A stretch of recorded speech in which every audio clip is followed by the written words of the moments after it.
The latest rocket launch by North Korea has prompted both Japan and South Korea to issue alerts urging millions of people to prepare to evacuate or take shelter.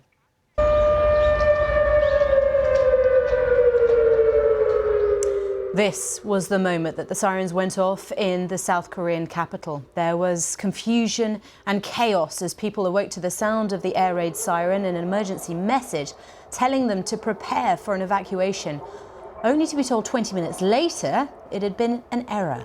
State media in North Korea said the launch involved a military reconnaissance satellite which crashed into the sea, and a second launch would take place soon.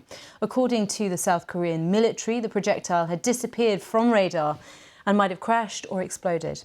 Well, the United States has joined South Korea and Japan in condemning the launch, saying it involved ballistic missile technology in breach of UN sanctions. Our correspondent in Seoul, Jean McKenzie, explained how the drama unfolded.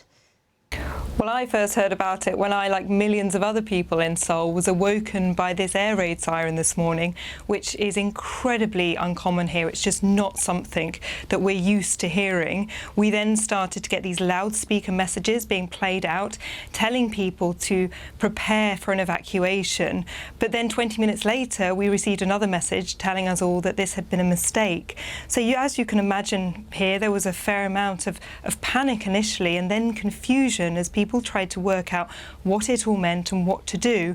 Now, we do know now that North Korea launched this spy satellite. So it fired a missile that was carrying the spy satellite. The satellite was meant to be put into orbit in space, but we know that that failed. North Korea has told us it has failed. The rocket that was carrying the satellite actually exploded in midair and fell into the sea. So that rocket, that missile, never made it anywhere near South Korea.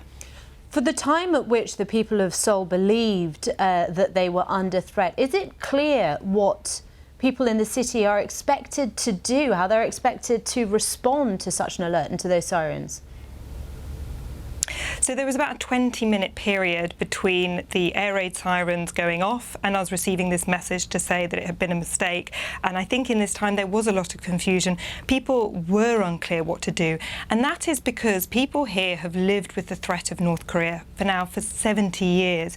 So many people here have actually become desensitized to it. They are just so used to living with it. They are not used to air raid sirens going off and being told to seek shelter. So yes, I think there was a lot of confusion and people weren't clear what to do. Now, the interesting thing is, I think that it could push people now one of two ways. We've heard from people today saying that actually this has prompted them to really think and start planning about what they would do in a real emergency. But there is also a fear that others will respond in the opposite way. And because this was a false alarm, next time there is a real emergency, they might be slower to respond or they might fail to respond. Do we know for sure what level of capability North Korea has in this field? Well, at the moment, North Korea doesn't have a spy satellite in space. That's why it's such a key piece of technology and something that the country has been working to develop for a very long time. At the moment, it's on the back foot because all of its enemies do have spy satellites in space, pointing down here at the Korean Peninsula. So the US has them, Japan, Russia, China. Kim Jong-un has wanted to get satellite into space for a very long time so that he can monitor incoming attacks, but also so that he can more accurately plot his own attacks. So this will be a big disappointment for the North Koreans today, and they have already said that they are preparing to try and launch again in the near future.